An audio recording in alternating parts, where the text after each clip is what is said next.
students to do. We ask all of our administrators and our teachers to do every morning.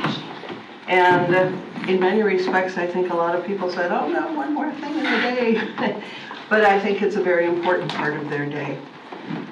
Thinking about all that's going on in our world, all that's going on in our country, and all that's going on in our state, and even within our own county. Let's take a moment, please, for a moment of silence.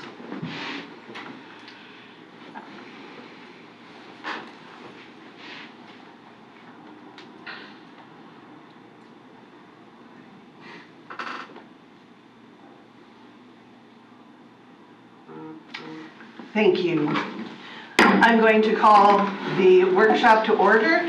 Before I turn it over to Mr. Broski, I am going to pull out my hat, my elementary math hat. And I want to wish all of you Tuesday, 2 February 22, the day, 22, the year, 22222. If I was in class today, I would be having a blast.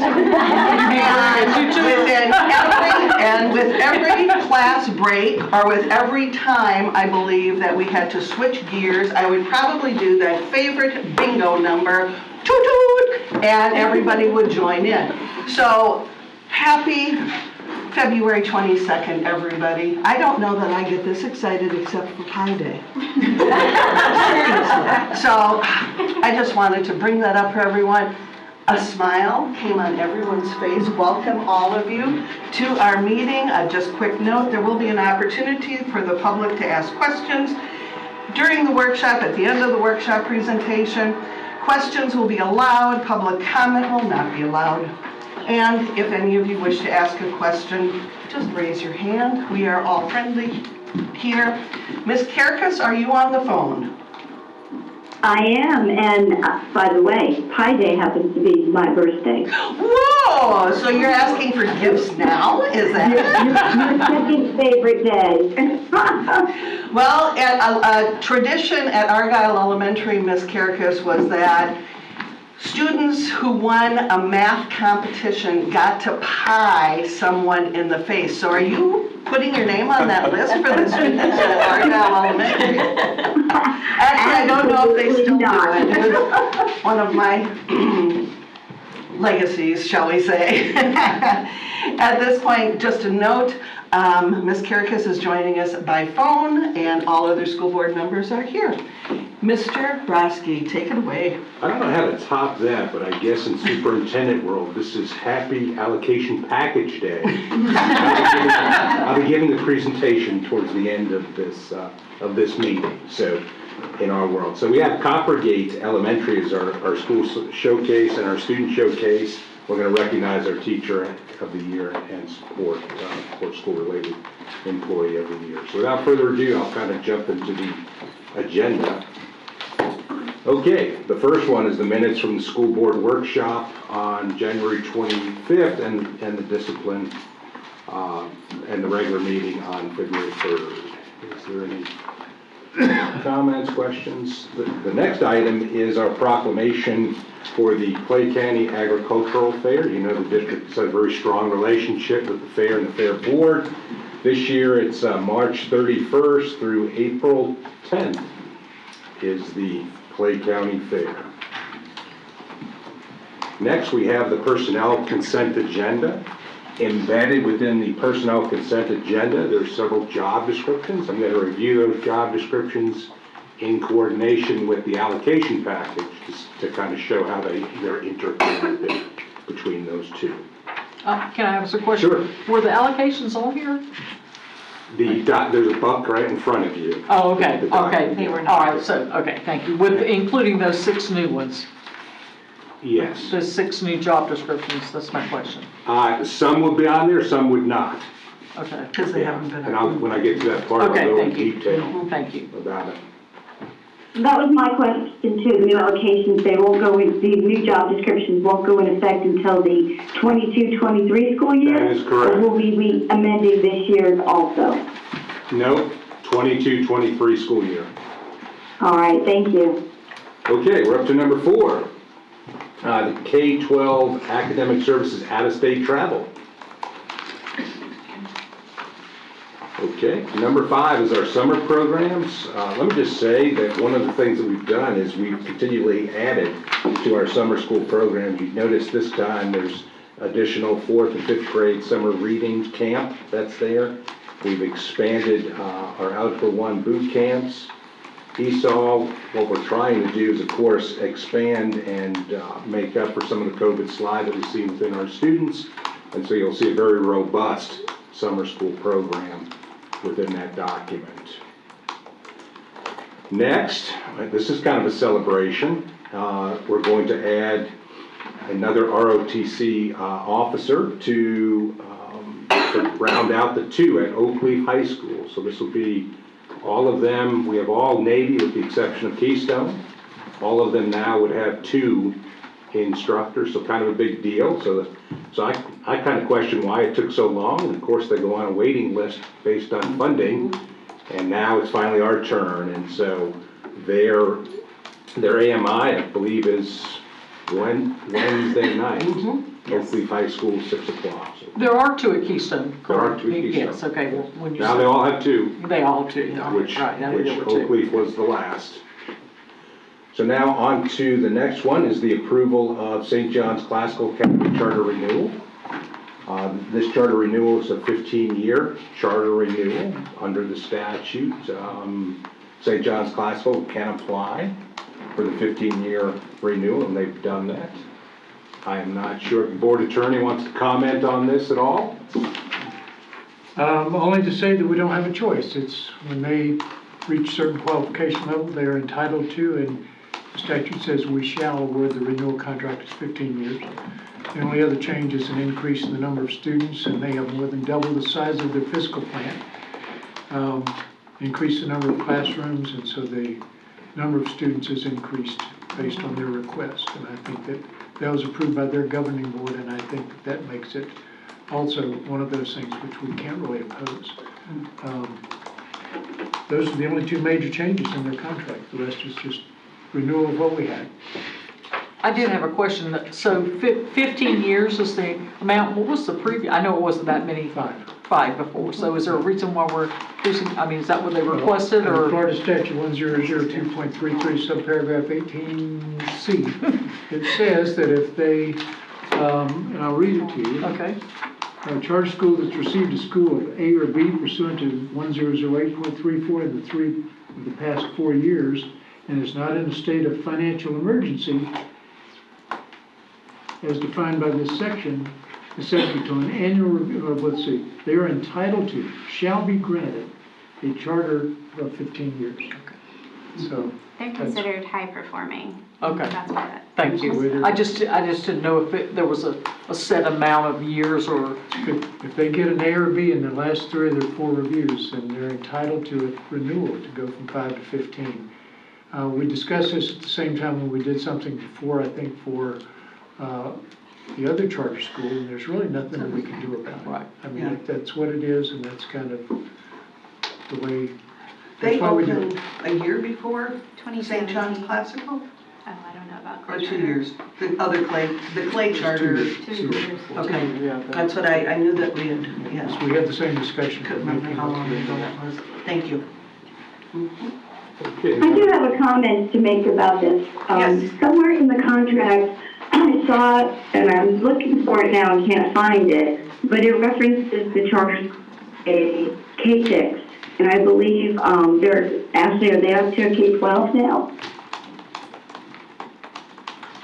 So I'm wondering, does it, and I can't find the page that it was on, but it might need to be changed to just say Classical Academy and not have the grade levels in there. Because it says here somewhere if they're operating as a K-6. It might be because that's how they opened up. They never opened as a K-6, they've never operated as a K-6. So I There, don't think there, that as would I be- understand it, the contract is as a K-12. And whether that's changed or not, I would have to ask Karen McMillan, who's the one who went over the contract and vetted it before I took it. Right. So It's in here somewhere. I read it before. I can't put my hands on it, but it is, it's not a big deal. It's just that I thought, well, that should be changed. it is as a K-12, and the increase is to 1,000 students. Right, right. All right, thank you. Well, All right, on to the next item. St. Petersburg College Student Teacher Affiliation Agreement. This is a standard intern agreement. I want to talk later about teacher recruitment, but one of the things that we are doing is for our interns, we're checking to see how their internship is going, and then we're offering them contracts right on the spot, because if they're comfortable with Clay County and they're doing a good job, why wouldn't we hire them into our system? So number 9 is NISL training, National Institute for School Leadership. This is an outstanding training that teaches leaders how to apply action learning, change management, distributed leadership. It's considered to be preeminent training. It's been done once before within our district. This is a second go around, which helps leaders to drive strategic, systematic improvements within our school system. How many, do we know how many that allows? 25. Thank you. Total. Thank you. And it's kind of a big deal because it's 12 two-day sessions and an extensive amount of work. So when you volunteer for this, you're committed to You're learning, committed, yes. within this program. Very good. Okay, the next one, School Social Worker Week, March 6th through 12th, recognizing the great work that our social workers do and some difficult challenges that they face. Next, we have our allocation changes for 21-22, and you can see that they're all cafeteria related changes for this school year. Next, we have the standard monthly financial reports. Next is the standard budget amendment report, followed by the standard deletion of certain item reports. A lot of standard stuff in Doc Shop. Next, we have a bid awarded for integrated pest management to Rent-A-Kill, pest control service. Next, we have the contract renewal for architectural services. You can see the 4 companies below are standard ones that we've used previously. Next, we have, and this is kind of exciting, transportation radio system refresh. One of the things that we've noticed about our radios on our buses is that they're outdated models of communication. By updating them to a more modern communication system, it'll enable us to meet the more rural areas of our district, as well as provides multi-channel functions. So if you can picture this now, there's one channel in transportation, so they all try to talk over one another. So when something's going on, it's hard to kind of pay, there's 150 people, on the system. So this would allow us to break out channels and provide more security, more safety related to our transportation system. Next is kind of related. It's the interlocal agreement with the Board of County Commissioners to use their system, their network, in order to operate those radios. And that is in the process and will be attached shortly. Next, we have pre-qualification of contractors, the standard item there. And you'll notice a whole mess of things being done within our various departments in operation, various refreshing. The first one is Clay High School's restroom renovations. Long overdue there.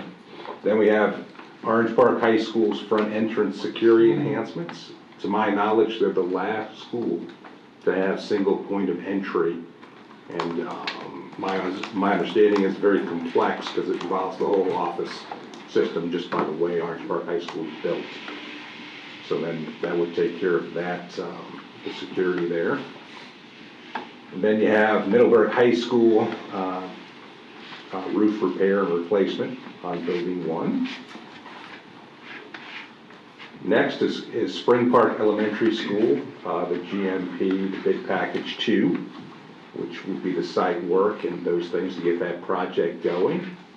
So people are asking, when are we going to start to move dirt? And I probably asked Bryce this question, I don't know, 20 times. And then finally she decided to kind of enlighten me and said basically that half of the construction of a school is all the stuff that happens before you see anything. So I think what she was trying to do was just to kind of calm me down. I said this school is going to open in August of 2023. I don't want to hear about supply issues. I don't want to hear about steel in China. And, I don't want to hear about any of that. I wouldn't care if we started today.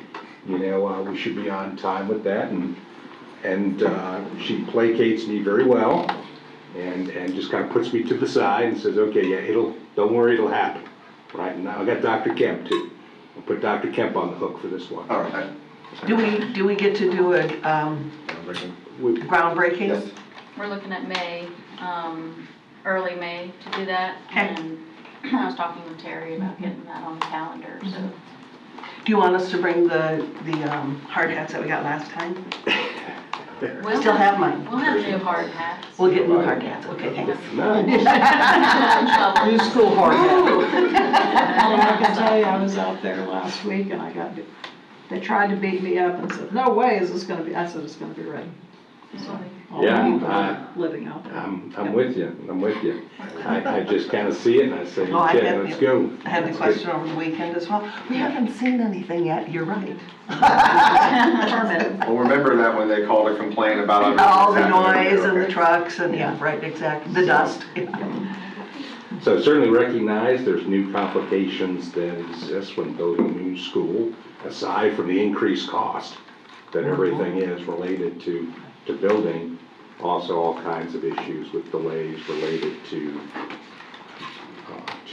building materials, etc. But it is going to open on time, August 2023. Next, we have the fish certification. This is a standard certification form certifying that our fish is accurate. Next is a change order for Middleburg Transportation Fuel System, basically putting us in compliance for what was underground tanks to now above ground tanks. Next is Ridgeview High School restroom renovations. And then W.E. Cherry roof repair. Something went wrong. Please try again. Next, that brings us into the discussion items. There will be some special actions on this board agenda. And please reach out if you have questions about those, and they'll be loaded by Thursday. So next is the public hearing, the vote on the math materials. This is 6 through 12 adoption of math. The materials are located on the third and fourth page. This is as well as the teacher scorecards located in the back of that large document. Essentially, the district has decided to go 6 through 12, and we're holding off on the K-5 adoption until later on. We feel like that's the best approach, given the implementation of best standards of branding literacy series and all of that. It puts a good deal of stress on the system, and we feel like one more year in our elementary ranks would do everybody well in moving forward. And then, last but not least, allocations. So you should have a document in front of you, and that document is a couple of things. My understanding is you got a big booklet. So the big booklet includes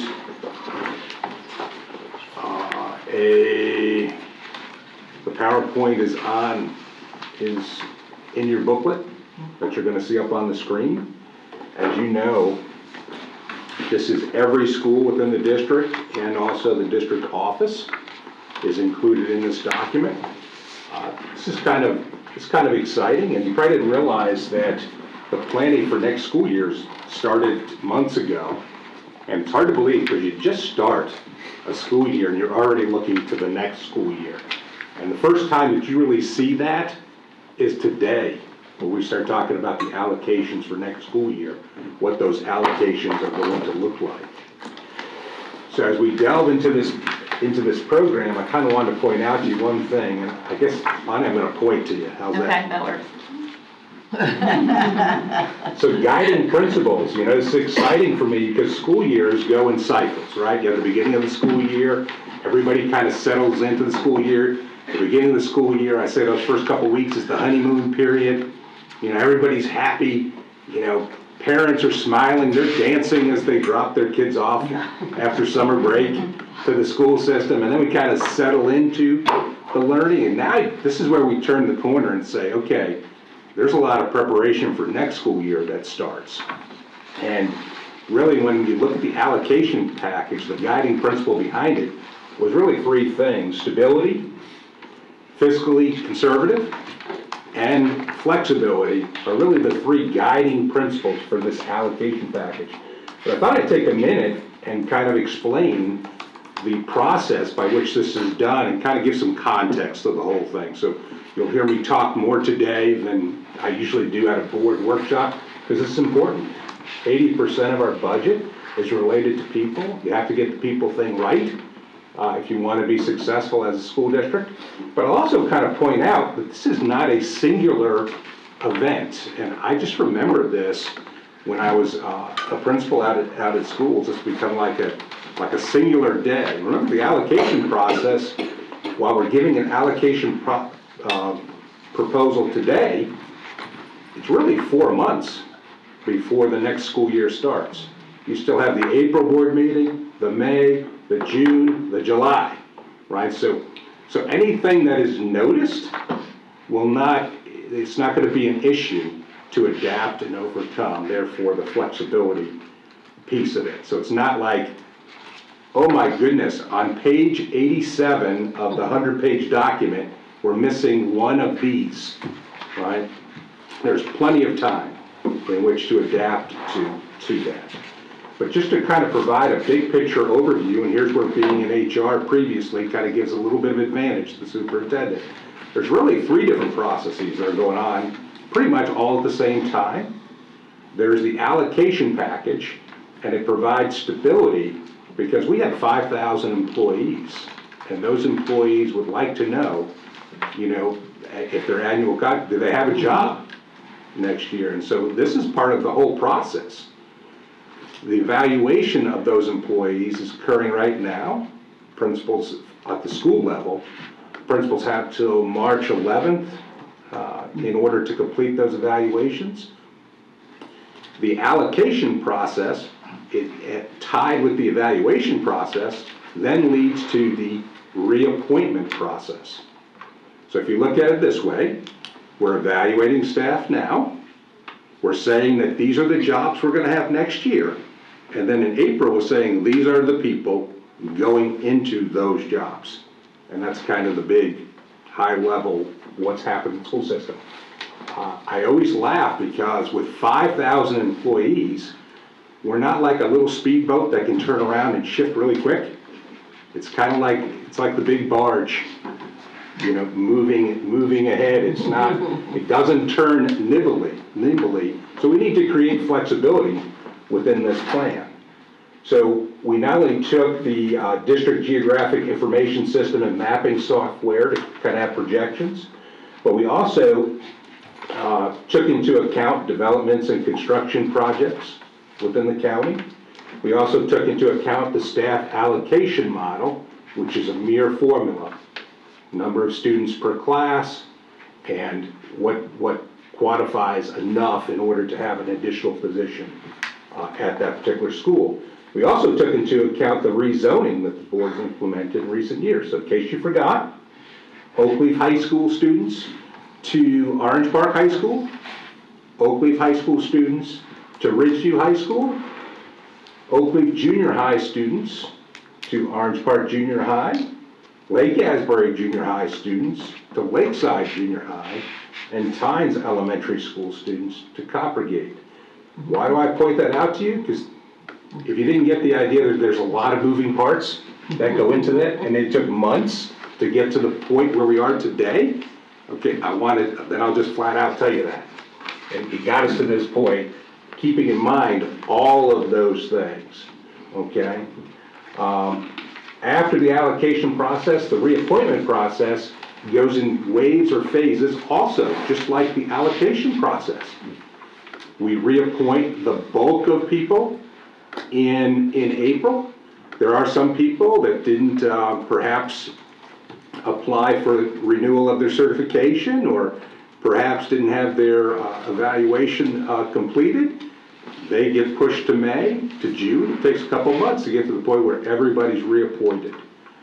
The admin, they get reappointed in June, so they're on a different time schedule. There's a whole process involved to get us to the point that we're getting to today. Fiscally conservative, the second point. I'm proud to be fiscally conservative. I believe you should live within the means of what you have, right? And so this proposal that you're about to see certainly does that. Keep in mind, we don't know what our budget is. There's favorable reports coming out of the House and the Senate, but I'll believe it when I see I'll believe it when I see it, as far as what our funding would be in the future. So the idea would be, we're going to take a look at every school, step by step, one by one, take a look at the students that they had last year, the number of students that they had this year, apply the staffing allocation model, apply what was learned historically from this year into next year, whether a certain school perhaps was short in one particular grade level, for example. All of that is factored in to the document that you see. Is it possible for more students to move into one particular area and therefore an adjustment to this document needs to occur before August? Certainly is possible. It's probable, during the time. So I wanted to kind of paint the picture for board members that this is not like the document that you got to look at and this will never be looked at again. This is looked at each and every month, that's brought back to the board. So if there is a need for an adjustment or a change, we should be able to do that. Which brings us to the third point, which is flexibility. Flexibility to deal with ever-changing student patterns. So we've included students, we've included 10 additional teachers within the allocation package, so that if in fact there was one school that needed more, we can move quickly in order to do that. There's a 10-day process, which is what is used in order to protect the district and also the people that work within the district. If after the 10th day of school, there's a pattern that's noted in which we need an additional teacher or perhaps need to move a teacher from one location to another, that's the point to do that. I think that we've done our best at proposing this package based on all of those factors, okay? And if there is an issue, we have 9 days until the board meeting. Please give me a call. I'll be glad to have a discussion. If it's an issue of anticipated growth, my answer will likely be, that we're going to wait to see the whites of their eyes, and that they actually, materialize. Unless it's something that's clearly outrageous, because sometimes, despite all of those data points that we use in coming up with these calculations, there are adjustments that are made. They're made each and every year. Okay, so I wanted to kind of give the big picture background of all of these things that are in operation right now to get us to the point where we can provide what our students need to make the system move forward. Quick question, Mr. Brodsky. You said 10 additional teachers. Is that the cushion that we had last year? Yes. I mean, for the last number of years, we've had that cushion so that we could start with extra teachers, and so that 10 is that cushion. Got it. Just wanted to be sure. And so, Bonnie, if you could, so you can see up on the screen or on your piece of paper, if you prefer to look at the paper, you can see the additional metrics that are used in order to come up with these allocations. So one of the things that I really wanted to do to the board was impress upon the board members that there's a lot that goes into this. This is just not a document in which we willy-nilly go ahead and pick the number of people. It's designed for a particular purpose. Sometimes you have to, particularly when it comes to support type of positions, meaning admin, or you have to also take into account equity between schools, between departments, and all of those kinds of things based on workload. So there's a lot that goes into it. So without further ado, let's go right into the allocations. For elementary school, we went ahead and we looked at all the schools, and the net result, the end result, is an additional 8.6 teachers in the elementary school rankings. You can see that there's a variety of changes. I've listed the changes there, like adding 8, just to give you an idea, adding 8 teachers. We've added to Charles E. Bennett, Coppergate, Discovery Oaks, Fleming Island, Lakeside, etc. So we're not going to go over every school, every change, but I wanted to kind of reassure the board that we looked at every single position within the district in order to come up with the numbers that we had come up with. So if you do 8.6, the math on that is about $556,000, you know, roughly would be the total cost of that. So then if you go down to the next one, Bonnie, junior high, same sort of format. Here are the changes that were done, but I would point out to you that that's 3.8 additional for an additional $205,000 in the junior high rankings. And then if we looked at high school, you can see that high school had the most changes, and you can see that the total there is $1.1 million. You can see several teachers being added to those rankings, and many different changes that occurred, either based on the number of students, based on student needs, based on rezoning, the movement of teachers from one area to another, such as Oakley to Orange Park High. So then if you look at the alternative schools, you can see adding 2 teachers to Bannerman Learning Center. No doubt, I think I would call to the board's attention, I'm sure the board's aware, that the number of discipline incidences has gone up, and we've seen that at discipline hearings and all of that. CBA is still above where they were pre-pandemic, but you can see that the changes that occurred there, -7 from there. Mr. Brodsky, I know we've seen an increase in overall discipline, but specifically in the elementary grades. Is that going to require additional support for Lakeside, where we house that? I'm glad that you asked that question, because later on I'm going to specifically talk about that and additional help related to climate and culture division, and particularly when it comes to our hearing office and some of the things that we've experienced at the board hearings. Being that that's a relatively new development as far as what we're seeing in incidents in the lower grades, I'd like to take a tour of our program at Lakeside to see what's implemented there. I know there have been concerns from parents, and I think it's something we definitely need to look into as a board. How are we addressing it? How are we preventing it? What are some things we could put in place? And just, is this a trend that we're seeing statewide, nationwide? Is it unique to Clay County? Because I know it's been alarming for us as board members that we've not seen that historically.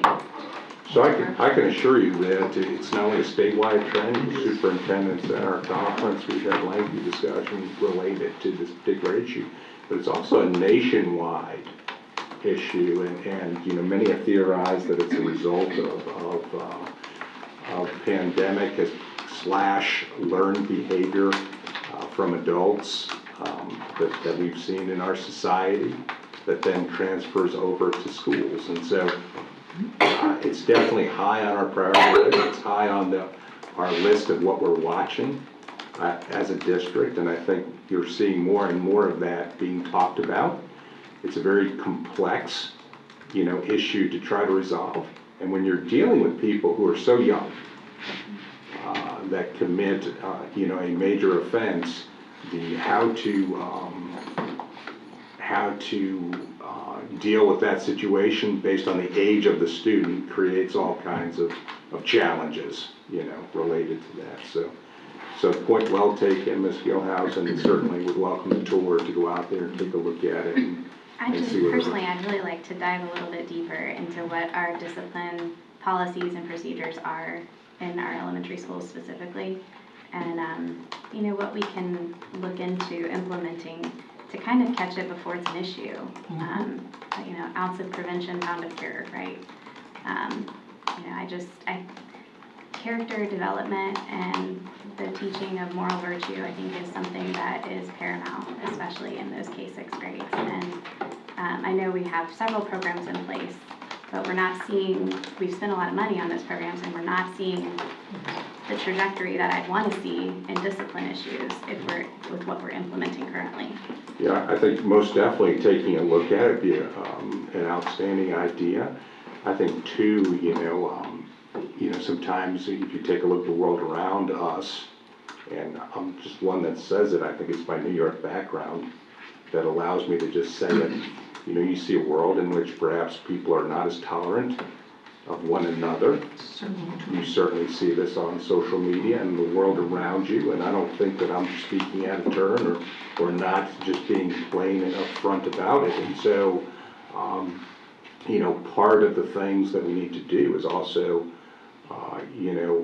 provide information to parents and to other stakeholders relative to this issue, because kids watch what adults do, they imitate what adults do, and some of the things that perhaps we see adults doing are not the things that we would like to see adults doing. There, I said it. It is what it is when it comes to that issue. Well, and to piggyback on that, Mr. Brodsky, I think, and Ms. Gilhousen, I do believe it would be helpful to us to revisit all of what we do and make it an understanding. We tend to rely on the Code of Student Conduct the Code of Student Conduct, yes, is reviewed the very first week of school along with a gazillion other things, and I know that's not an appropriate math term, but it is, and students really don't always track on what they need to understand at that point. And as the year progresses, all of those behaviors manifest themselves because of what goes on at home, what goes on the way to school, or on the way home from the school, so yes, I think it would be very helpful just to revisit what we're doing, how we're doing it, and understand what the programs are available at each of the schools as well, including that. So, robust PBIS program, as well as the implementation of CHAMPS at several of our schools. There are many of them, All yes. of those things are going on, and so we can explore that and provide light to that. Well, I've looked closely at a lot of our social emotional learning programs that we do at our schools. And my contention with it is that it's not pervasive to the rest of our curriculum, that it's a separate piece. And I would love to see, just like we talked about, the Code of Conduct being something that we address head on. So we are very clear and concise about consequences to bad behavior. But teaching children character and moral virtue, civic virtue, how to be a good human, those are things that can be touched on in every subject that they learn in throughout the day. And I think that they need that reinforcement, that it can't be just a separate piece that we offer for whatever the state requires. Is it like 30 minutes a week or something, I think. And that's something that I feel like is worth exploring, what that could potentially look like. But anyway, I didn't mean to sidetrack us from the allocation. No, it's good discussion. So if we can go on to the next one, let's look at the overall financial impact is $1.6 million on the school side. You can see the additional teachers that are there, and you look at the fact that there's 10 additional teachers kind of in there for dealing with class size once the school year starts.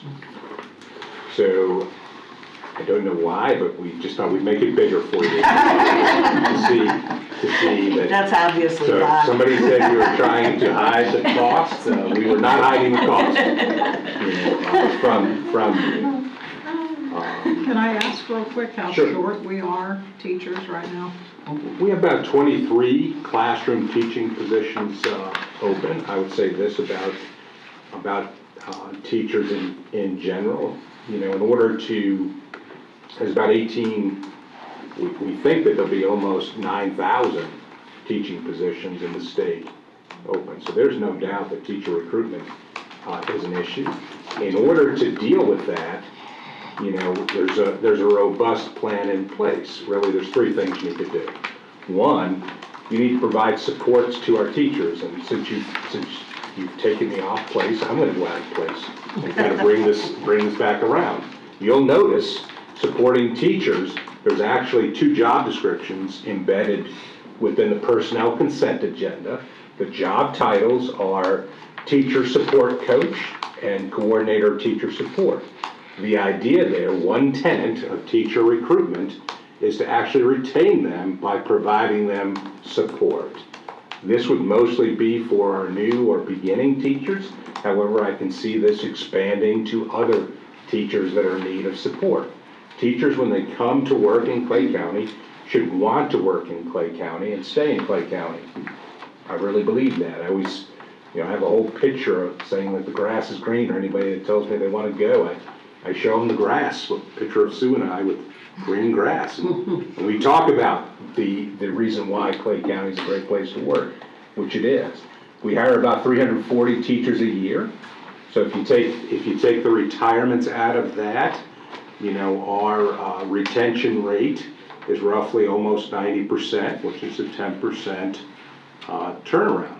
When you take a look at that in comparison to the rest of the state, we're actually in very good position, right, when it comes to that issue. There's no doubt that there's a statewide labor shortage of all kinds of positions. We're going to talk about transportation and some other stuff here in a couple of minutes. But when it comes to the teacher world, the 2 job descriptions that I'd highlight now in this part of the discussion are the teacher support, the coordinator of teacher support, and the teacher support coach. Now the question before, the HR question, I think Ms. Carrick has brought it up, and I think Ms. Bullock brought it up too. There's not additional allocations for these 2 things on this job, on this particular package.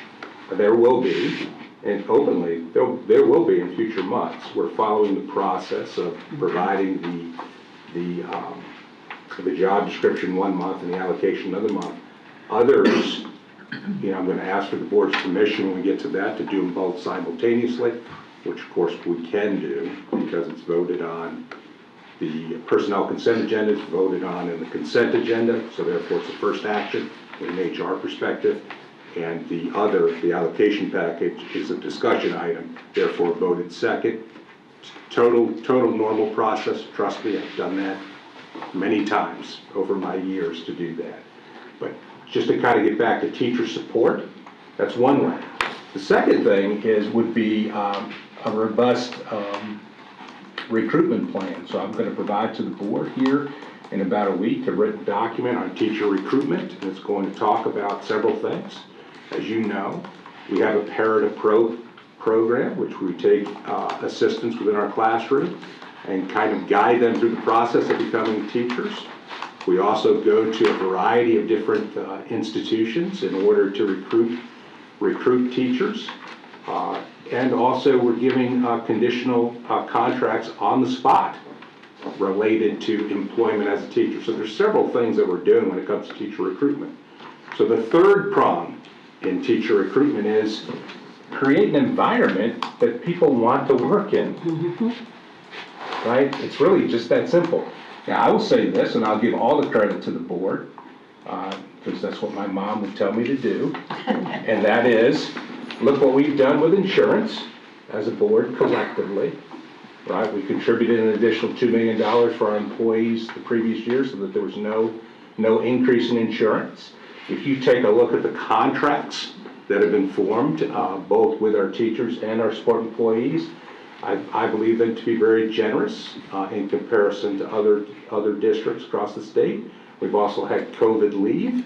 When you look at it, if you're in Clay County and you're working in Clay County and you're saying that Clay County is not a good place to work, that tells me one thing: you've never worked in another district. That's what that tells me, right? Because I believe that with all my heart, as a person that's been in Clay County for 32 years, has worked in every community other than Keystone. Maybe someday, you never know, right? So I've worked in all the schools, all the communities. This is a great place to work. Not just good, it's a great place to work, and I throw the credit back to the board because we take care of our employees. Now, does that mean that there's not issues? Take a look at the world around you, folks. There's issues, right? There's issues everywhere, right? Every profession. But do we care about our employees? Yes, we do. And we put our money where our mouth is in taking care of them. So once again, 3 things related to teachers. Provide supports, we're doing that, these 2 job descriptions. Recruitment plan, as well as provide working conditions in which people want to work. It's a very simple recipe, but that's kind of what we're doing with the teacher piece of that. So since you guys took me off track, I now took you off track. But now I'm going to bring it back. Okay, Bonnie, on to the next one. So for the district, that school board and superintendent are very fiscally conservative. There's no changes to our departments. How about this I don't know. son? No, sorry. So instructional. So a couple of things that you would see. The total cost for the changes within the district office are something like $56,000, which if you compare it to to what we're doing out at the schools, you can see that it's a minimal change in the district office overall when it comes to general fund. So when you take a look down there, you can see climate and culture. We spoke a little bit about student discipline and all of that. That administrative secretary would work for the Office of Student Hearings in order to provide support there and provide support to schools related to the disciplining of students within our district, as well as additional guidance specialist. In ESE, a lot of that money has been reclassified into federal funds through their grant.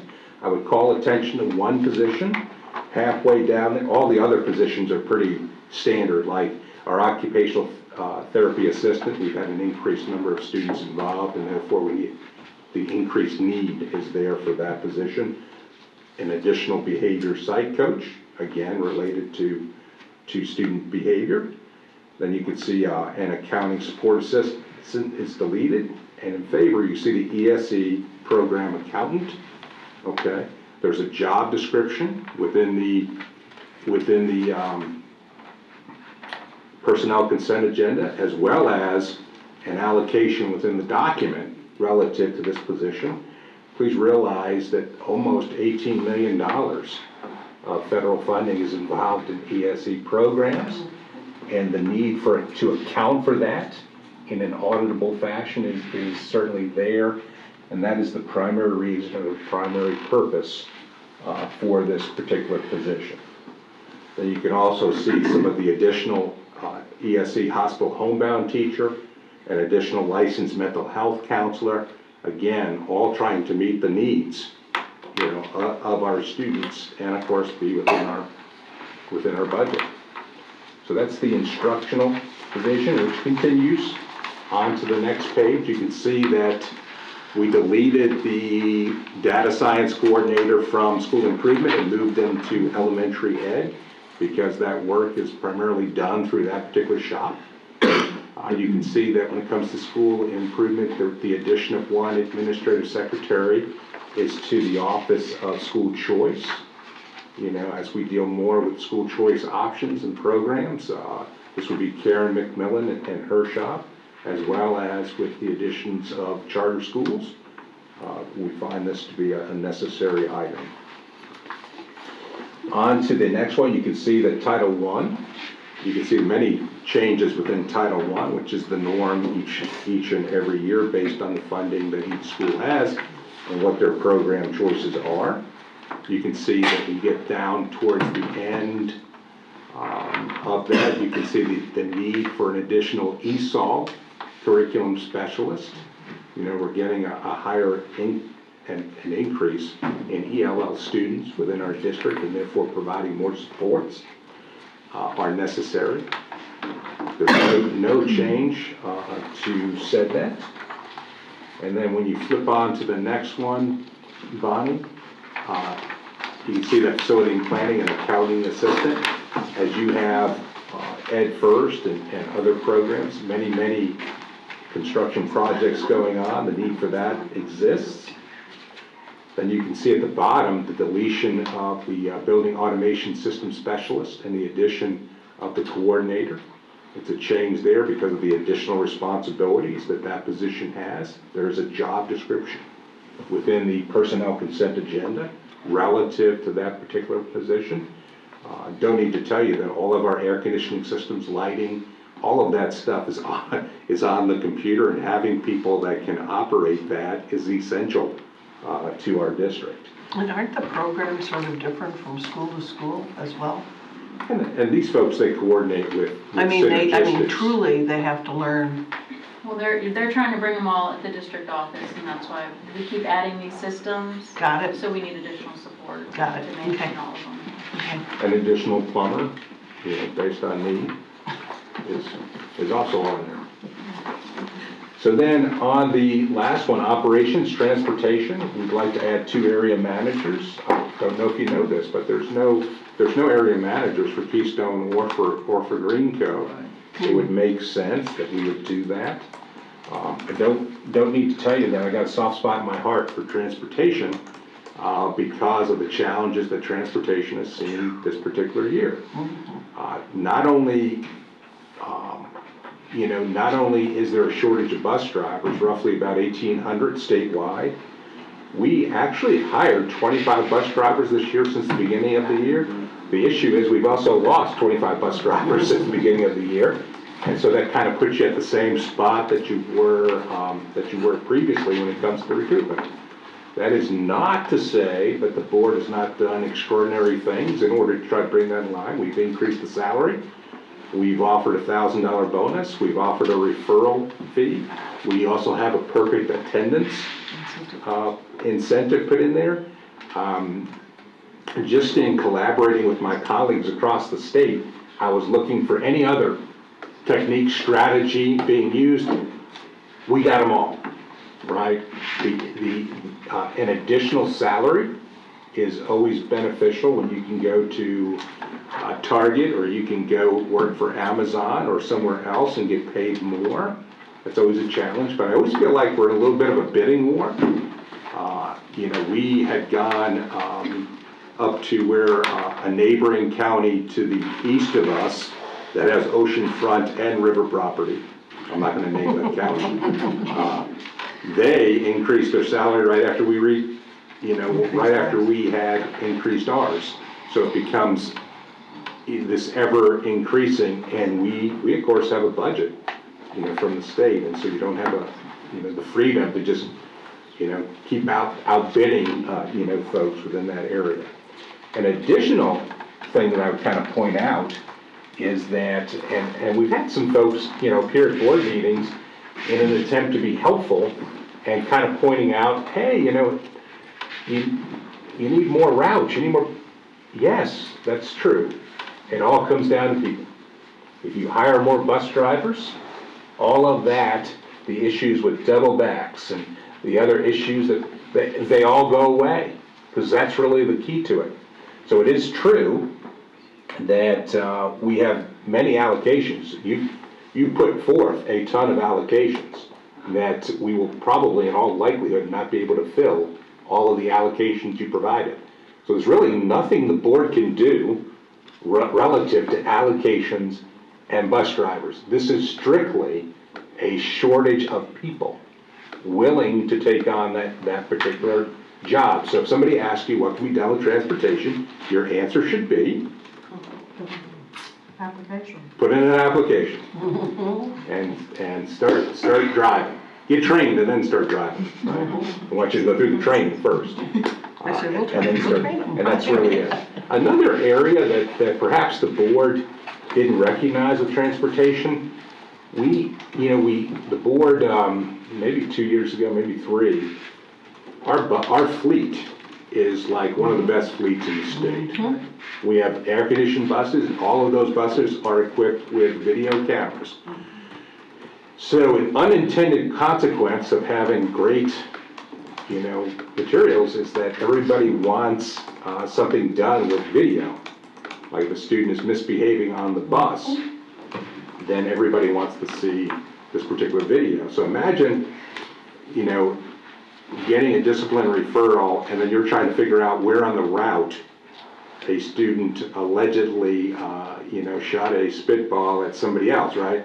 So now, the time that folks within transportation are applying to those kinds of things, of reviewing videotape and doing those things that really weren't a part of what we did previously, is now there. And so, I'm very sensitive to the transportation issue, and I feel like the addition of the 2 managers is more than justified given those complications. They drive almost 4 million miles a year, 178 routes, and how about this, 7,748 bus stops.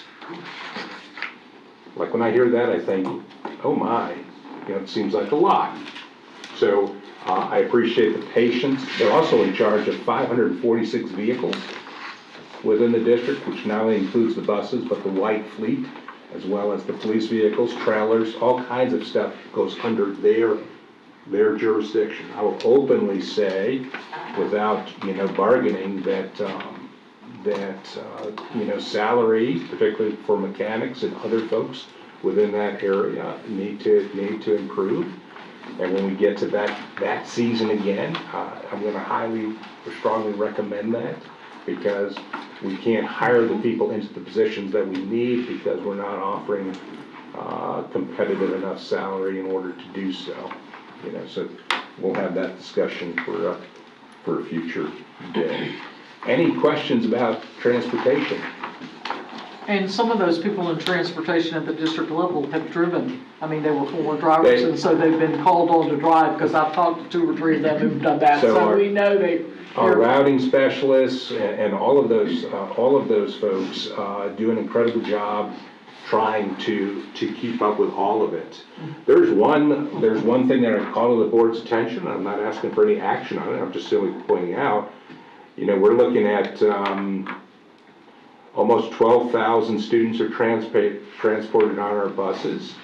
Almost 1,000 of those students are regular students that are what's called Category N students. Those would be students that are in between 1.5 miles and the statutory requirement of 2 miles related to that. So when you're talking about services, we're providing services for those students between 1.5 to 2 miles, which are not statutorily required. How many was that? 954. Okay. 954 students. Thank you. 954 countywide? Countywide. That seems like a small number. It sure does. What's that percentage of the total? Well, whatever 12,000 by 1,000, so that's 8% roughly. Don't quote me on the math. Higher than that. Never quote me on That's why I that. was like, huh? What was that number? It seems. So that's the one, the state requires us to provide Right. transportation You have at a 2 board. miles. You have a board policy Correct. that allows that to occur, and so. And this is the 1.5 to 2 miles. Whenever I meet for transportation, they review the board policy with me, every time, related to 1.5 versus 2 miles. Well, sure, I mean, they feel overburdened, so that 1,000 is a huge number in that light, for sure. I understand that, I didn't mean to make light of it. It's just, No, I but expected that's, it would be yes. more. Yeah, that's a lot of buses and a lot of, yeah. Yes. Okay, so then, on to the next one. Business affairs, Doc's not gonna, no, we're not having anything for business affairs. Sorry, I can't even get a coffee pot. So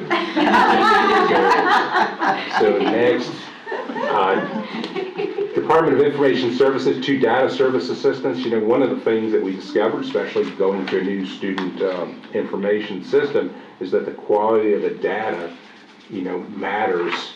And when you're talking about data for 40,000 students, 5,000 users, that's an area for improvement for sure. And so then on to the next one. No change in human resources. On to the next one. So 53,000 for the district financial impact. And on to the next one, Bonnie. A total impact of 1.6. I believe this is totally fiscally conservative and within our budget.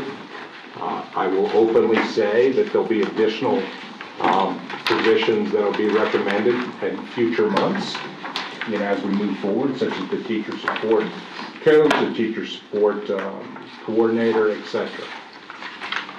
I think I covered it all. Mr. Bresky, the one thing I didn't see in here was the police department. What does that fall under as far as allocations? That's under operations, Okay. so it's status quo Okay. for our police department. Okay, and when does the expiration of the millage occur in our funding?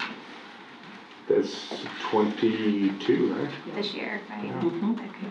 I We'll know have Ms. one more Garkus had year. asked several times about a plan for rolling that into our general budget. Are we working towards that? We are. She's trying. Okay, any questions about the allocation package? So a couple things I wanted to point out. One, you know, we need to move forward because there's other processes involved. We need to have stability within the district. Two, it's a fiscally conservative package. When you look at it, if you take a look at what's being recommended in the House and the Senate relative to the increase of the BSA, this is totally in line with those numbers. So it's fiscally conservative, and I believe it provides us flexibility while still meeting the needs of students and adjusting for new requirements and new needs that are coming upon us as a district. So, and I think that's it. Just 2 quick questions while I'm just throwing these out. We briefly spoke about SEDNet before the before the workshop began. We had a letter, and there was a note in here that there were no changes in SEDNet for allocations. We all received an email regarding the special programs that SEDNet offers and the possibility that those were going to be discontinued. But could you repeat what you said earlier? We are going to look into that. I've already had discussion with Dr. Sanders this morning. She's going to call the state and see what the requirements are. Sometimes it's a misunderstanding of that, and that was kind of our first reaction, you know, to that. But we'll keep you informed. And you'll keep Kathy Lawrence involved with this as well. Yep. Good, awesome. We will. And I'm sorry, but that really sounded nice. Dr. Sanders, congratulations again. Sorry.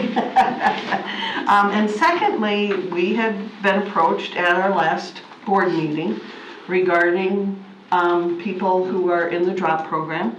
And I'm just going to throw that out. We understand that this is a decision that's up to you, Mr. Broski. Right. And you and I have spoken about it since that. So any comment that you want to make at this time regarding that? Thanks for putting me on the spot, Ms. Bola. Anytime. So a couple things, you know, in looking at this particular issue, you know, one of the challenges, and Clay County has never done that, in talking to our labor attorney as well as others, you know, complications exist in which, you know, concerns about age discrimination and other factors related to the extension of drop were brought up. However, I really can't argue with the concept that we're at a shortage of teachers. And so we're in the process now. I'm favorable towards the idea of extending drop based on that information, and we're currently working on how to do that from a process standpoint to make sure that the district is protected, as well as providing the opportunity for the employee. I believe we're almost there, and I believe that we'll have something out to those employees probably by the end of this week. would be my Thank goal. you. I didn't mean to put you on the spot, I apologize. That's okay, Ms. Boland. I know. Well, I think, we But we had also, spoken we about it, support yeah. those kinds of things because we know we're in such a shortage right now, so we really need to look at that. And I guess we're looking at the financial impact to the district. Well, there's some questions as to how to apply the program there and whether or not it would be an additional cost because the 18.34% that goes into FRS would still be paid. Right, There's some additional costs that go into it, but that's not the key thing. the thing that held up for so long, because really when you look at it, a person, when they sign their draft document, that's a document with the state saying that I'm gonna end my employment on that particular date. I certainly recognize that people's life circumstances change, but that in essence was a contract signed by the employee to end their employment on that date. So there are some complications with it. I would just leave it as favorable to do that, based on the current situation that we're in for high need instructional positions.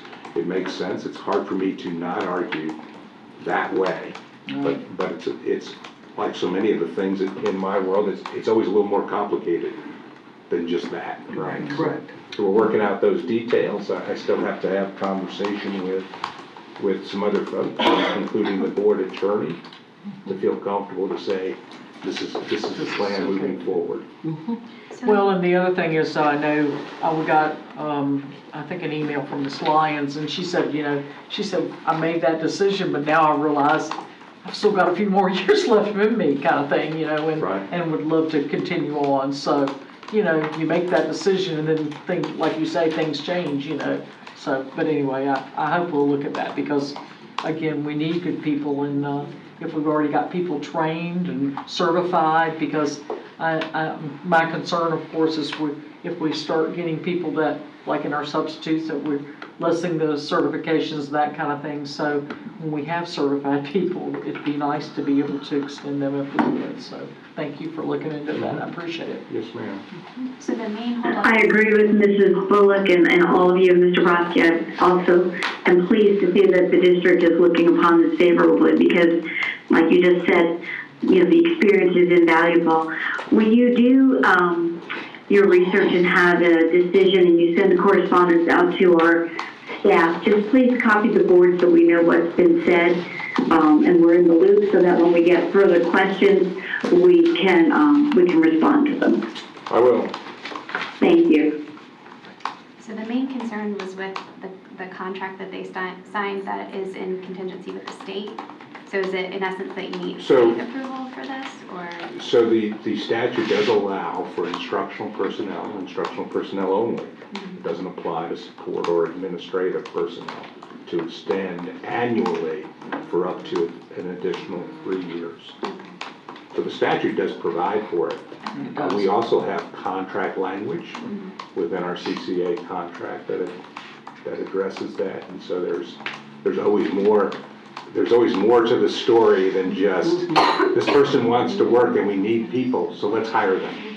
If life was that simple, I could probably just do this whole thing virtually, but it's not. And throwing out another quote-unquote wrench in the system. Notice he said instructional personnel only.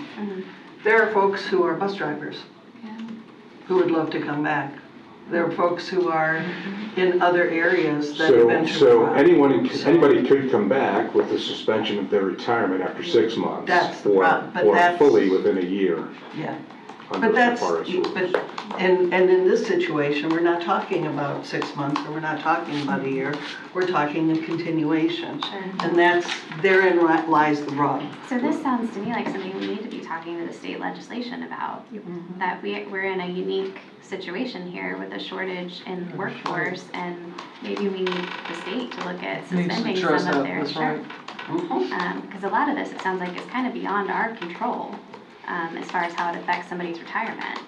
But I would think that would be something that the legislature, the governor's office, could look at. We've certainly seen a number of emergency orders in the last couple of years. Yes, yes. So to have an emergency order that would essentially address a great need, whether it's for bus drivers or teachers. So Cafeteria employees. just to be clear and provide some context, a person's rate by which money is put into their drop account is determined on the date of retirement. So for 5 years, the individual has had the same amount put into their retirement account, their drop account. Right. So extending it to another year, that same amount would go in for another year. So it doesn't really affect their retirement as far as the amount that they get, the calculation. Correct. It extends the amount of time past the contract that they originally signed. Okay, but it affects the calculation of their retirement. Now, the district does in fact pay a higher rate, an 18.34 rate related to people that are in that position. Well, But that's there- clear as mud. Yeah, there are a lot of, and obviously, you're trying to get all of those pieces of the puzzle together in the most efficient way as well as legal way in many respects as well, so that we can benefit all of the schools that. Well, I think the frustrating thing for everybody here is that there's so much bureaucratic tape to preventing what seems like a common sense solution. When you were speaking earlier about mental health and you were talking about providing more support, I was sitting here thinking, we're in the middle of session right now, the legislative session, and there's so many bills, and thank you, Mr. Bickner, for providing the synopsis of so many of the bills that deal with education. And being in Tallahassee last week, I was hearing things and seeing things and thinking, if you would just let us do the job and quit trying to change things, allowing us to teach, for instance. And there are so many bills that may not, but could have a bearing on that we can't make some of those decisions right now. We have to wait until the end of session to see what passes, ultimately what the governor signs, and then we can possibly make some decisions regarding that, but some of what we would like to do, we may not be able to do, which is incredibly frustrating. So, sorry, I'll stop at that point. Anything else, Mr. Brodsky? No, ma'am. Any other questions for Mr. Brodsky from the audience or anyone? Everybody's sitting here going, no, we were part of it, this is good. Great, Mr. Bickner, any comments? None, thank you. Ms. Gilhausen, you want to start? I think I've added enough. Ms. Clark? Well, I would like to say, I assume we still teach American history, I'd like to say happy birthday to George Washington. Yes, of course. So, Toot toot. I'm sorry, I couldn't help we've it. had 3 different President's Day, and obviously he was the first, so anyway. I think your letter was well received regarding parents and their schools and sub-teaching and going through Kelly. I will throw out, heard at a meeting last night, and so we need to follow up and see if this is true. But I guess Kelly is requiring the vaccine. Not true. So, okay. So I need to get a hold of those individuals and find out who this is with. I could say definitively that's not true. Okay, good. Again, everybody's gonna hate me for this, but I'd also like to readdress the cell phone issue at some point. I know we just did it a year ago, March, but I think we're hearing more and more issues, not just from parents, but from teachers. I think we ought that we could look at that in correlation to discipline, in correlation to student code of conduct, in correlation to, I think all of that what kind is the of effect? falls under the same umbrella. I think it's worthy of a workshop personally. I was just going to ask if you think a workshop would be necessary. And I So- don't know if we can do it, Particularly but with the having cell a phone, tour it's the use of our cell phones discipline in with schools, workshopping is that would be great. Yes, the crux of it? yes. And apparently quite a few teachers are having issues, so I think we need to find out what they are. Thank you. And I think that's for right now. Thank you. Ms. Kirkus? My comments were going to be about SEDNet and the drop program, and I'm glad to hear that everybody's aware of the changes that are coming to SEDNet as far as the See You at the Top program. It is a phenomenal program, and it really makes a difference in the lives of many students. They do a fabulous job with it over at SEDNet. So I'm glad to see that our district is looking into it, and if there's anything we can do as board members, Mr. Brodsky, please let us know, because we really need to continue with that program and retain it. So they need whatever help that we can be. We'll try to do whatever. And then, the drop you've already addressed, which I appreciate. And I'm looking forward to seeing the allocation package.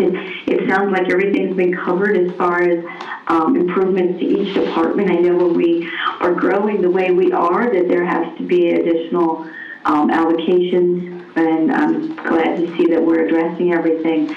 So I will get with Ms. Honora and pick up my copy before the board meeting. So thank you. Okay. Thank you. Ms. Bullock? Just a couple of things. This past weekend, the Keystone Heights High School JROTC were at Daytona Beach Speedway. They presented their colors, so I'm very proud of that. And this Saturday is at the Iceman, the Jacksonville Hockey and Keystone High School band's going to be performing the national anthem at that event. So looking forward to that. So that's all I have. Awesome. Tonight, 6:30, the Clay County Spelling Bee. I believe our St. John's Country Day young man has aged out. So we will probably have a new winner. But he did beautifully. I mean, placing in nationals, and oh my gosh. So it'll be a fun evening, and reminder, it's at Lake Asbury Junior High School. The pass and review at Ridgeview High School last Friday night was always a good event. It's just when they march past, twirling those guns is when I get a little bit nervous, and but they did a beautiful job. And then the pass and review again is this Wednesday at Oakleaf High as well. And this weekend also the Fleming Island Band is going to be having a competition at their school. So quite a lot of activity coming up before our school board meeting. Looking forward to March 1st. If any of you have never attended Construction Career Days, I strongly recommend it. It gives you the opportunity to drive a backhoe and do all sorts of fun stuff, but more importantly, see the fascinating jobs that are available in engineering throughout the Northeast Florida. And they literally, one of the questions that I had at Clay Day was, I think one of the high schools needs another bus, and we've run out of buses, and which bus company can we get to do? And I'm standing there going, it's been a long time. And sure enough, Kelly Mosley was there to answer the questions and do everything right on the spot.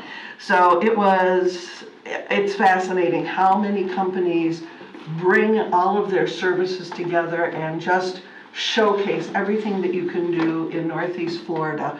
And our students literally are served on a silver platter and said, here, consider different opportunities to work right in your backyard, in internships, in apprenticeships, and all sorts of activities.